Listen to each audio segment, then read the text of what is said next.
HTN board my thanks for the Special Service Spirit of Service Award, and I really am proud and honored to be among your grantees. And my very special thanks to my colleague, Barbara Huberman, who has been my mentor, my colleague, my friend at Advocates, to Tom Klaus, my own in-house organizational development guru, and finally, a very big and warm-hearted thanks to you, all of you in the room this morning, my colleagues, for putting young people at the center of your professional lives, for coping with the tough times, the tight budgets, the adversarial policy environments, the conflicted cross-currents in our culture, the controversies that undermine basic civility and confound common sense. For it has been your perseverance over the years that has paved our path to progress. And as Chuck was saying, you've put this movement in a position to capitalize on some major positive trends in our field. Yes, my friends, it has gotten better. A 37% reduction in teen births since '91, reductions in early teen sexual activity, and increased use of contraception. Science and evidence making a comeback in public policy. New and exciting bridge building between the public health community and the education community to implement evidence-based sex education in our local community schools. National, state, and local community organizations, nonprofits, are collaborating better than any time I can remember. And polling data is now showing that the millennial generation, those born after 1982, constitute the most pro-sexual health generation in U.S. history.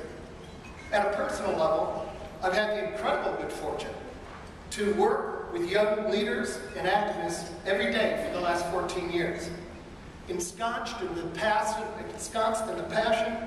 idealism, and camaraderie of youth, I have come to believe fervently in the power of this generation to change our world, to take us on a road to a sexually healthy America.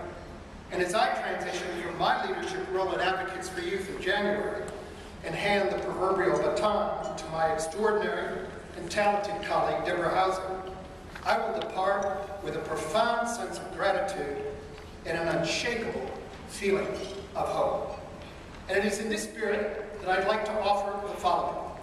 3 lessons learned from my times at Advocates for Youth, 3 recommendations for our field as we move forward, and finally, 3 reflections on the value, import, primacy of vision in the work that we do. First, the lessons learned. Number 1, that social norms, attitudes, and beliefs in America define the limits of success for our program and policy work on behalf of adolescent sexual health. It's like these social and cultural norms are imposing a speed limit on our capacity to achieve social change. I learned this lesson through a decade of our European study tour, a program envisioned, designed, and executed by Barbara Huberman, to explore why teen sexual health outcomes in the U.S. compare so unfavorably to those in Europe.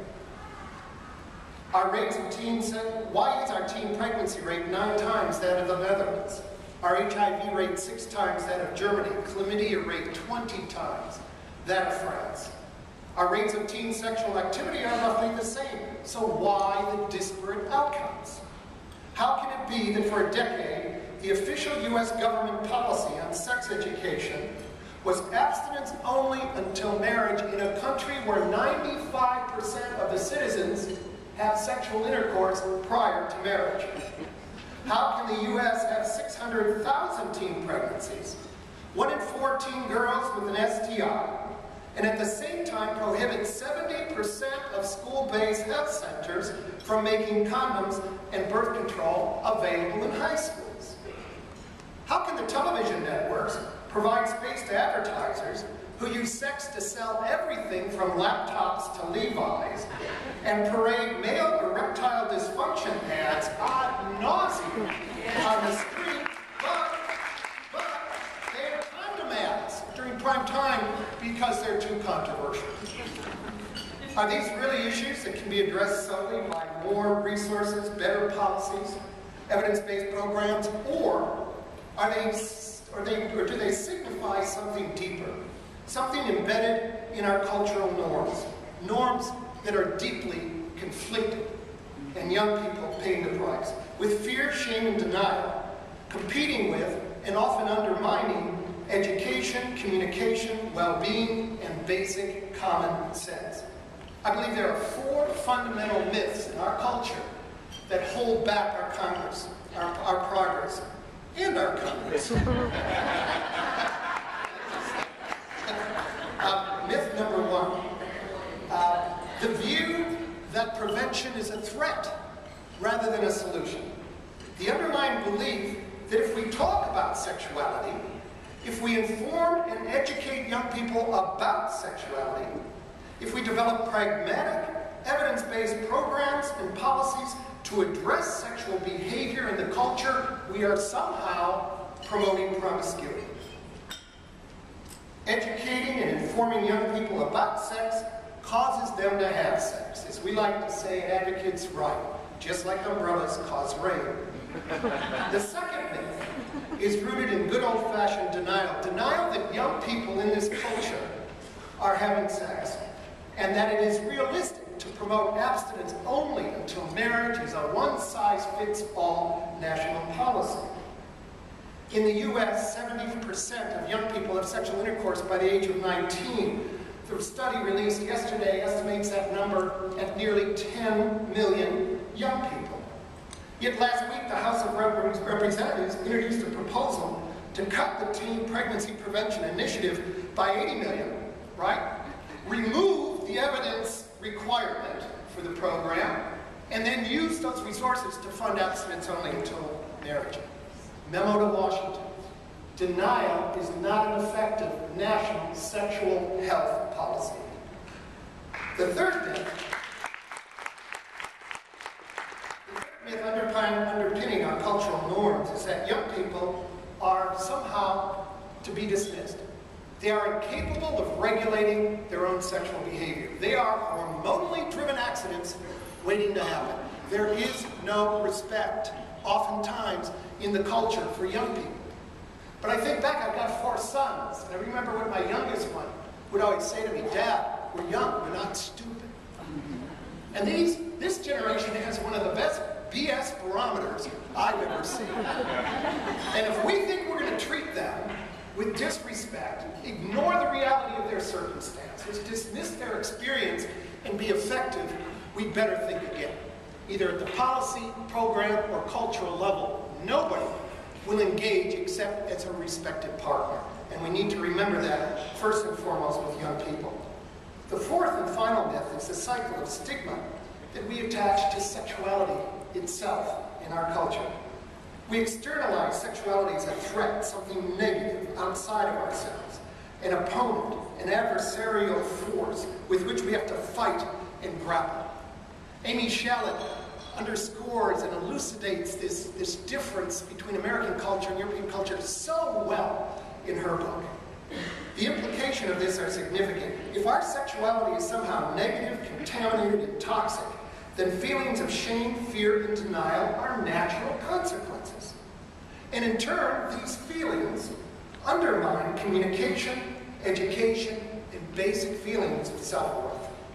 It's like the humorist's caricature of the abstinence only until marriage movement. Sex is dirty, filthy, and disgusting. Save it for somebody you love. My second lesson learned is this. Organizational culture eats strategy for breakfast. I heard that quote from Tom Clouse, and I've adapted it as my mantra because it fits like a glove my experience at Advocates for Youth. If vision, passion, talent, and planning are the fuel of organizational success, then organizational culture is the engine that determines how effectively that fuel will be translated into outcomes. A good organizational culture is grounded in clear core values and a team willing to live, not just espouse those values. The better the organizational culture, the better the opportunity to recruit, retain, and develop top talent. and the higher percentage of the intellectual capital generated by that talent that will find its way into innovation and high-impact outcomes. Ego, lack of transparency, poor communication, double standards, and top-down leadership all undermine success by burning off the fuel that propels it. People do their best and most amazing work when they have the opportunity to connect their personal passion, drive, and vision to that of a cause larger than themselves. When I worked in the Senate 2 decades ago, I used to think leadership was 3 smart people in the room coming out and telling everybody else what to do. And I can't be appreciative enough that Advocates for Youth transformed my concept of leadership from one based on personality to one based on vision and the value of organizational culture. Okay, the third and final lesson learned relates to controversy and the fear of controversy. Despite polling demonstrating that an overwhelming majority of parents supports evidence-based, comprehensive sex education and pregnancy prevention programs in our schools and communities, public officials act as though controversy is inevitable and the angry mob is just around the corner. That's why fear of controversy will continue to outpace actual controversy at the local community level. This disconnect, in my mind, is evidence of how deeply people internalize the fear, shame, and denial that so often accompanies adolescent sexual health in America. But when controversy does come, if there's one thing I've learned and learned well, I believe it makes sense to step forward and manage it rather than step away and fear it. We should act with confidence, given the evidence that grounds our work, the pragmatism that will produce the results that parents want, the respect each and every one of you in this room has for human sexuality, and the rights of young people to the information, education, and services that will protect and promote their sexual health. Our silence in the face of controversy only benefits opposition, because silence promotes stigma, and stigma is a roadblock to change. And remember, while the strident minority may have their day, it is we who will claim the weeks, the months, and the years ahead. Okay, that wraps up the lessons learned. Now quickly, a few recommendations.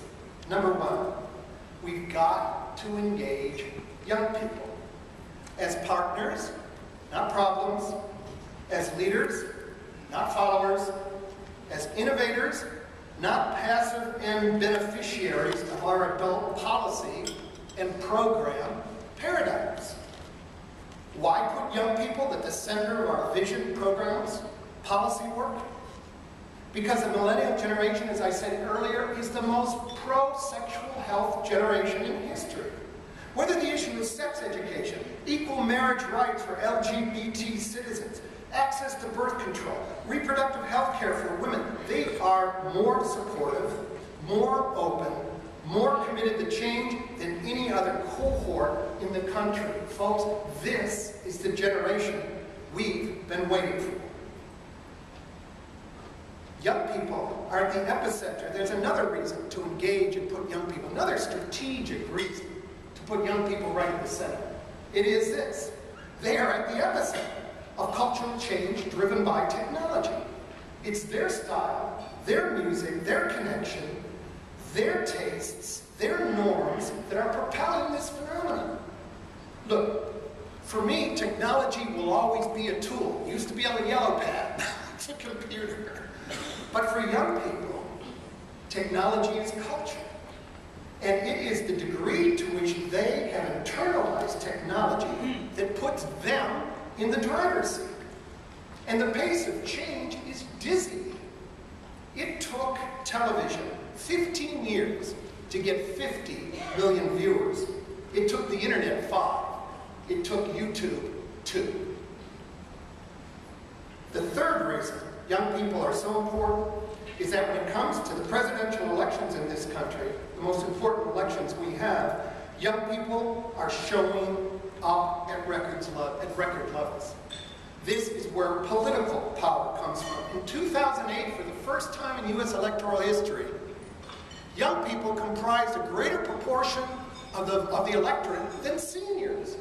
I used to work in electoral politics. Seniors are the holy grail. They turn out to vote. Look at the way politicians respond on issues like Social Security and Medicare. They have power. This generation is showing up to claim their political power in a stronger, more visible way than prior generations. And that's going to make a big difference. For all of these reasons, we've got to engage young people authentically as partners in our work. And that means we not only share tasks, we share power. We don't dictate, we engage. On the front end, not the back end. Engage youth in the design, implementation, evaluation of our policy and program models. We let young people step forward as messengers, advocates, leaders, while we step back as allies, resources, and strategists. We authentically engage this generation, or our vision, ideas, and work will end up in the dustbin of history. My second recommendation is that we do a better job integrating the rights of young people with science-based, evidence-based programs and policies. The pendulum has swung in favor of science and evidence, and that's good. It's necessary, but it's not sufficient. Our criteria for good programs and good policies need to be as vigorously rooted in the rights of young people to complete accurate information and confidential services as they are rooted in the science and the evidence.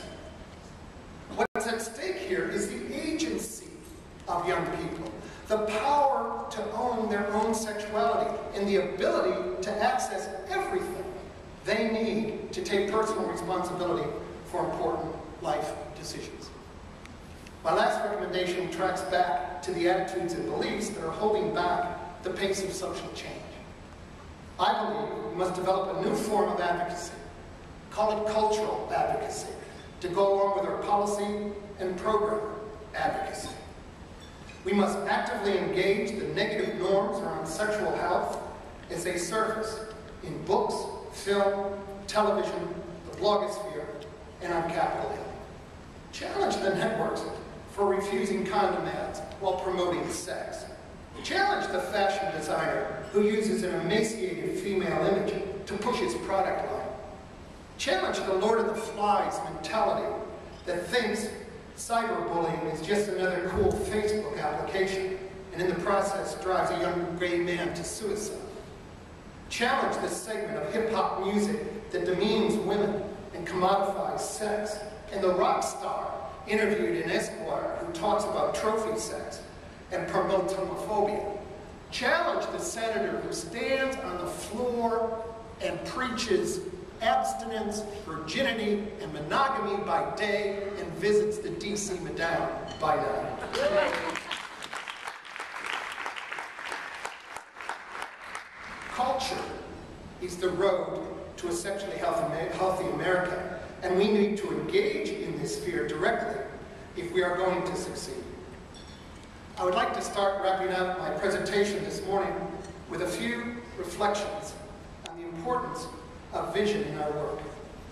I think vision matters because it inspires change. It sustains leadership.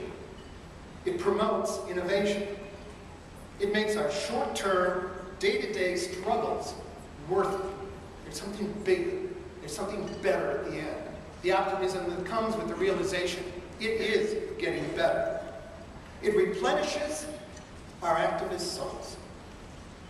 So I would like to conclude with a brief snapshot of what a sexually healthy society, guided by the vision of rights, respect, responsibility, might look like. It's a society where sexuality is viewed as a normal, natural, positive aspect of being human, of being alive, rather than as forbidden fruit to be locked away in some tower of fear, shame, and denial. It's a society where young people are viewed as assets, not liabilities, as part of the solution, not part of the problem. Where sexual health rights are properly balanced with sexual health responsibility, and everyone has access to the information and services that they need. Where policy is based on science, evidence, and rights, rather than politics and ideology attempting to masquerade as public health. Where values, faith, and character are used to infuse sexuality with its truly human and most ethical dimension, and never misused to deny young people the information, services, and support that could one day save their lives. Martin Luther King said, "Our lives begin to end the day we become silent about things that matter." Well, these things do matter, and I believe no one in this room will ever remain silent. Thank you for being here. Thank you for the work that you do.